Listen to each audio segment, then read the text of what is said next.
Bharat Ratna doctor Bhimrao Ambedkar को कोटि कोटि नमन। ये कार्यक्रम डॉक्टर भीमराव अंबेडकर के जीवन पर आधारित है, जहां भारत की जनता के प्रति उनके योगदानों को पूरी सजगता से चित्रित और रेखांकित करने का प्रयास है। कार्यक्रम में दिखाई गई घटनाएं लब्ध प्रतिष्ठ पुस्तकों से ली गई हैं। इस कार्यक्रम के जरिए चैनल की ओर से एक विश्वसनीय, सजग और सकारात्मक प्रयास है कि डॉक्टर बाबा साहेब भीमराव अंबेडकर के जीवन की संघर्ष यात्रा एवं गौरव गाथा पूरे आदर के साथ घर घर पहुंचे और उनके योगदानों से सभी संपूर्णता में परिचित और आह्लादित हों। अरे मैं तो कहता हूँ उस भीमराव की जाति के लोगों को कोई जहर वहर खिला दे, मर जाए सबके सब एक ही बारी में। कोई हम पे शक भी नहीं करेगा, कह देंगे प्लेग में मर गए। अरे वही तो, दामाद के मरने के बाद भी राम जी के होश ठिकाने नहीं आए हैं। उसके बच्चों में से जब एक दो मरेंगे ना, तब उसे समझ में आएगी।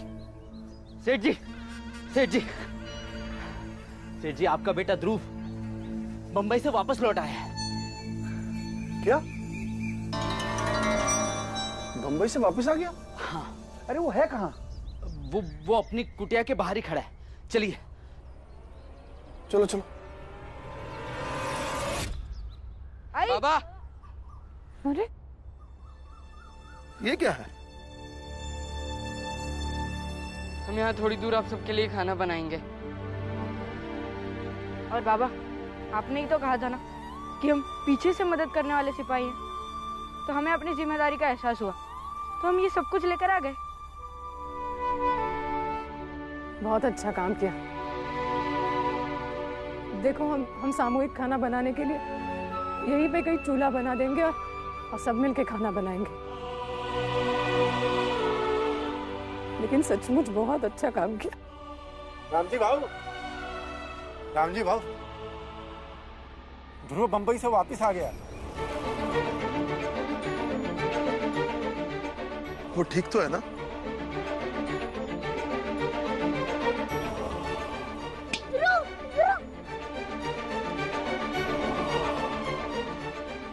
चलिए देख के आते हैं।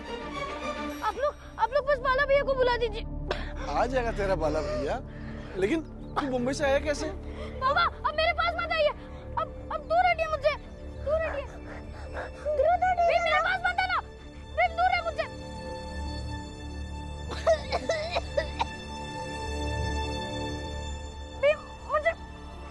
मुझे प्लेग हुआ है।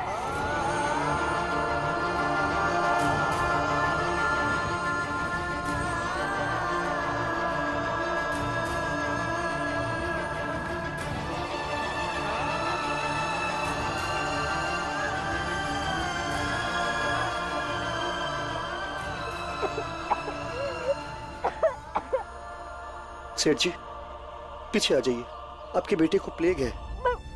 बम्बई के डॉक्टर ने कहा कि अब मैं ज्यादा देर तक बच नहीं पाऊंगा, इसलिए मैंने सोचा कि जब मरना ही है तो यहाँ अपने गांव आके मरूं, उन लोगों के बीच मरूं जिन लोगों ने जीते जी मेरा दाह संस्कार कर दिया, और उन लोगों के पास मरूं जिनके साथ जीकर जिंदगी का प्यार मिला।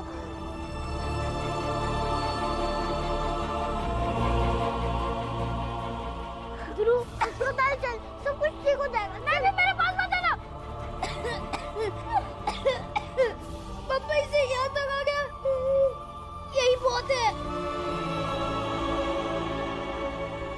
बस आप लोग बाला भैया को बुला दीजिए। एक बार माफी मांग लूंगा। ध्रुव, बेमतलब की बातें मत करो। चलो अस्पताल, सब कुछ ठीक हो जाएगा। चलो।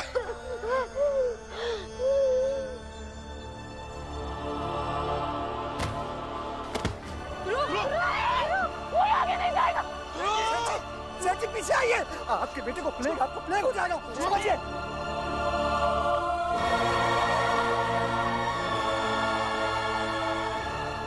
ये इसके पापों का प्रायश्चित है। सेठ जी, इसकी आत्मा की शांति के लिए आप सब कुछ कर चुके हैं। इसके पाप आप तो लग जाएंगे सेठ जी, और आपको भी प्लेग हो जाएगा। होने दो, मैं उसको अकेला छोड़ के नहीं जा सकता। छोड़ दो। ये ऊपर वाले का दिया हुआ दंड है सेठ जी। जो आपके बेटे को मिला है उसको तो सहना ही था। आप मत भूलिए, आप किस समाज से हैं।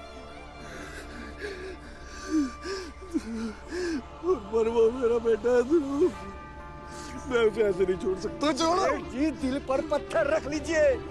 विधि के विधान को कोई नहीं बदल सकता। जो हो रहा है, जो होना है, उसे कोई रोक नहीं सकता। चलिए आप यहाँ से, वरना आपको प्लेग हो जाएगा। सेठ जी चलिए। आप लोग इस समय भी ऐसी बातें कर रहे हैं। इस समय सबसे ज्यादा जरूरी है ध्रुव का इलाज करवाना। और हाँ पंडित जी, ये बीमारी की आड़ में ऊपर वाले का नाम बदनाम मत कीजिए। चलिए सेठ जी, ध्रुव चलिए, इन लोग की बातें मत आइए। चलिए अभी संभालिए, चलिए। प्लेग हो जाएगा आपको सेठ जी, समझिए आप बात को। चलिए सेठ जी, अरे संभालिए। बाबा ध्रुव, जल्दी से कुछ करना। रुको, इसे कंबल में लपेटकर अस्पताल ले चलते हैं।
अच्छा हुआ कि भीम और राम जी मेरे बेटे को अस्पताल ले गए। ऊपर वाले मेरे बेटे को बचा लो। 2.5 किलो का प्रसाद चढ़ाऊंगा, बस एक बार मेरे बेटे को बचा लो।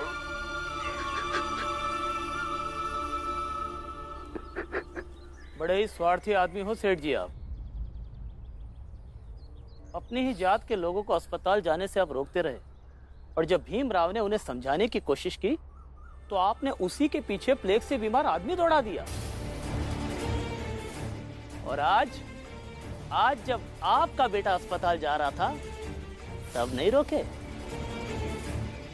आपकी आंखों में देखकर लगता है सेठ जी कि आज आपको इस बात का संतोष है कि आज आपका बेटा अस्पताल जा रहा है, इसीलिए वो शायद बच जाएगा। कुलकर्णी, ये मेरा निजी मामला है। ध्रुव मेरा बेटा है, वो बात अलग है। भीमराव और राम जी ने मिलकर मेरे बेटे को बरगला के अपनी तरफ कर लिया, लेकिन मैं ये भी नहीं भूल सकता हूं कि मैं किस समाज में रहता हूं। इसके विरुद्ध जाकर मैं अपना धर्म भ्रष्ट नहीं कर सकता। मैं सब समझता हूं सेठ जी, और यूं समझ लीजिए कि आपसे भी ज्यादा अच्छी तरह से समझता हूं, क्योंकि मैं भी तो इसी जाति से संबंध रखता हूं। मैं समझता हूं कि हम लोग कितने कूटनीतिज्ञ हैं, जो अपने फायदे के हिसाब से चीजों को समझाते हैं ताकि चित भी अपनी रहे और पट भी। खैर छोड़िए ये सब।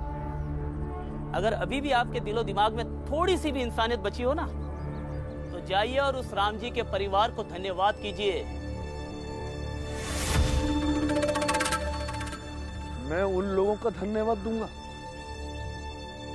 अगर वो लोग ना होते ना, आज मेरा बेटा ध्रुव मेरे पास होता। सबके सब गुनहगार है मेरे, किसी को माफ नहीं करूंगा मैं, किसी को नहीं। और तू कहता मैं उनका धन्यवाद दूं? देख कुलकर्णी, तुझे कई बार समझाया है, मेरे से बेकार की बातें करने मत आया कर, समझा ना? चल निकल।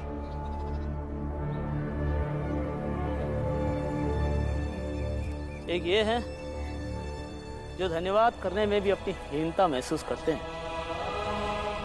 और एक वो राम जी का परिवार है जो प्लेग जैसी बीमारी में भी इनके बेटे को टांग कर अस्पताल ले गए। जल्दी जल्दी चलो। डॉक्टर साहब, डॉक्टर साहब, डॉक्टर साहब, आराम से नहीं।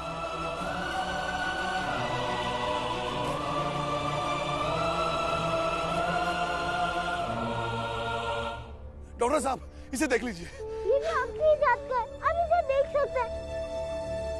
बस इसका इलाज करिए, इसे ठीक कर दीजिए। नहीं डॉक्टर, नहीं, ये हमारी जात का नहीं है। था पहले कभी, लेकिन इसके कर्मों की वजह से इसे जात बाहर कर दिया गया था। अब ये छोटी जात में शामिल हो गया है, इसलिए आप नहीं देखोगे इसे। इन्हें अपने से ठीक करने दो। देख तो इन्हीं के लोग रहे हैं, हम तो सिर्फ इन्हें इंजेक्शन दे रहे हैं और अपना शुद्धिकरण भी कर रहे हैं। ए हटो, हट हट हट हट। देखो डॉक्टर, अभी तक जो हुआ सो हुआ, लेकिन अब नहीं करोगे, समझे? यहाँ इसकी जान जा रही है और आप ऐसी बातें कर रहे हैं।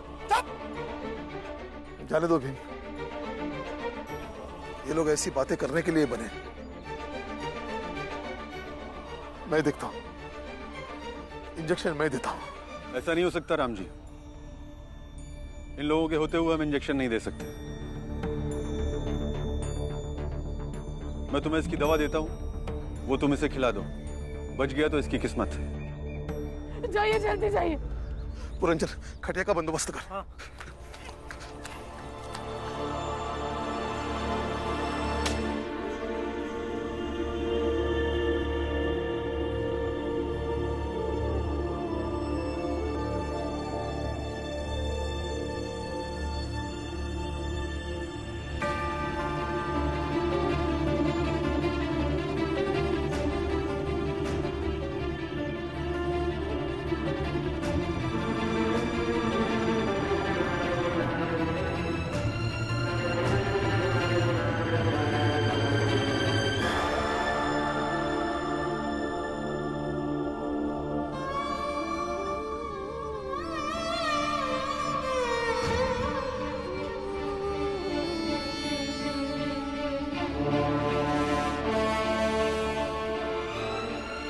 तुम दोनों वाकई में बहुत अच्छा बाजा बजाते हो।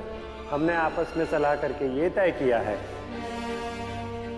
कि हमारे साथ बंबई ध्रुव जाएगा। तेरा बड़ा भाई बाला ध्रुव से लाख गुना अच्छा बाजा बजाता है, और ये बात हम ही नहीं, अंग्रेज अफसर भी जानते थे।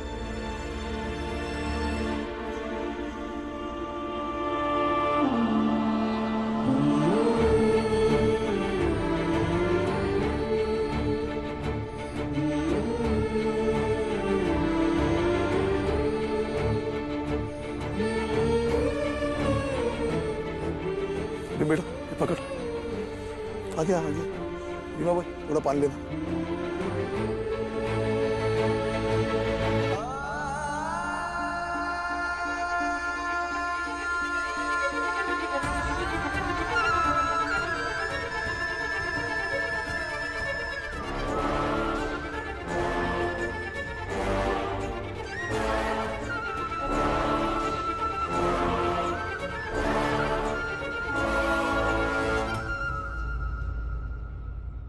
बाला, बाला,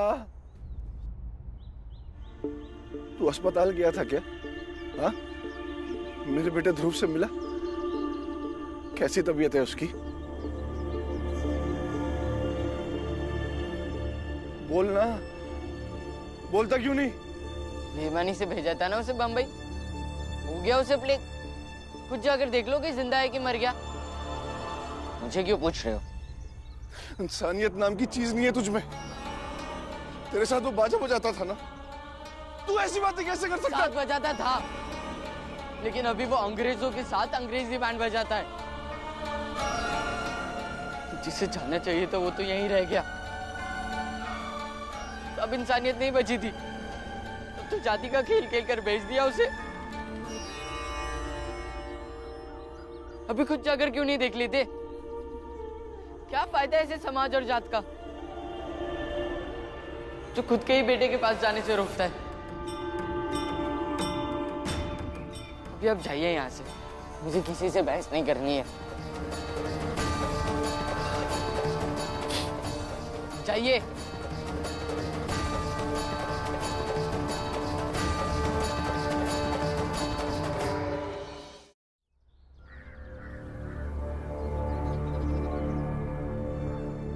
ध्रुव बेटा आंखें खोल, ध्रुव बेटा आंखें खोल ना।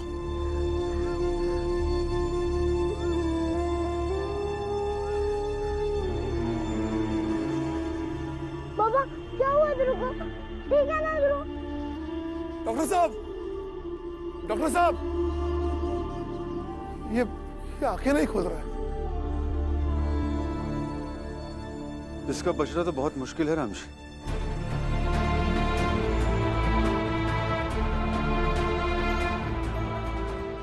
डॉक्टर साहब, हम तो डॉक्टर हैं, जल्दी से कुछ कीजिए।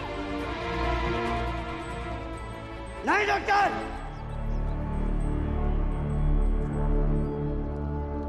तुम छुओगे नहीं इसे। देखो सेठ जी भी यहीं पर हैं। जब ये एक बाप होकर समाज और धर्म की मर्यादा के लिए सब कुछ देख सकता है, तो तुम भी सिर्फ देखोगे, छुओगे नहीं।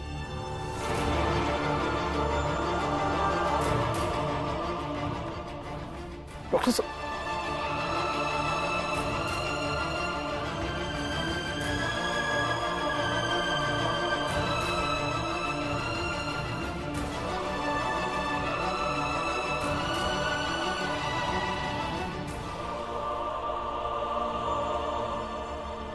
बाला भैया आप यहाँ बैठे, शायद ध्रुव अब नहीं बच पाएगा। चलिए ना, माफ कर दीजिए उसे। बाला भैया शायद ध्रुव की सांसें ज्यादा देर तक ना चल पाए, शायद वो इसीलिए गांव लौट कर आया कि वो आपसे माफी मांग पाए। बाला भैया ध्रुव हमारा भाई तो नहीं है, लेकिन भाई से कम भी तो नहीं है ना। वो आपको गुरु मानता है। अगर उसे पता होता कि उसके बाबा ने बेईमानी करके उसे भेजा है, तो वो बम्बई कभी नहीं जाता। बाला भैया, बाला भैया क्या इतना छोटा दिल है आपका? क्या उसके बाबा की सजा आप उसे दोगे? बाला भैया चलिए ना, शायद ध्रुवम नहीं बच पाएगा। चलिए ना बाला भैया। अरे बाला भैया, बाला भैया।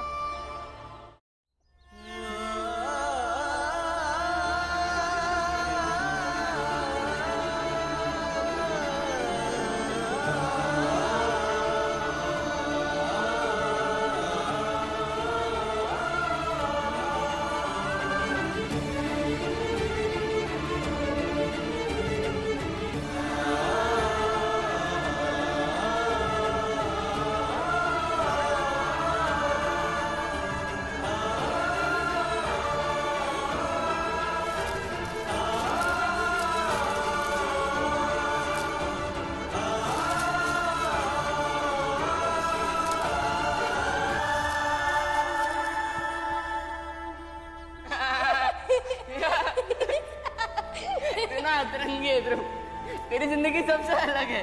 हाँ, मेरे साथ साथ ना अजीब अजीब चीजें ही होती रहती है। ये पेड़ देख रहे हो? हाँ, इसमें क्या है? मेरे प्राण। पता है बाला भैया, मैं जब छोटा था तब ना मेरी तबीयत कम खराब होती थी, लेकिन जब होती थी तो भयानक वाली होती थी। अक्सर वैद्य जी भी उम्मीद छोड़ देते थे, लेकिन मेरी आई ना इस खास पेड़ के कड़वे पत्ते को और हल्दी को पीसकर मेरे छाती पे लगाती थी। उससे मैं बिल्कुल ठीक हो जाता था। तो फिर तुम्हारी आई क्या कहती थी? मेरी आई कहती थी कि मेरा दिल ना मीठा और कमजोर है, शायद ये कड़वे पत्ते मेरे मीठे दिल को थोड़ा कड़वा बना देते होंगे, और हल्दी मेरे कमजोर दिल को मजबूत। लेकिन अब मुझे ऐसा लगता है कि वो मेरी आई की प्यार वाली औषधि ही थी, जिससे मैं ठीक हो जाता था। हो सकता है हर आई की अपने बच्चे के लिए अलग औषधि रहती है, जैसे मेरी आई मुझे अदरक खिलाती है।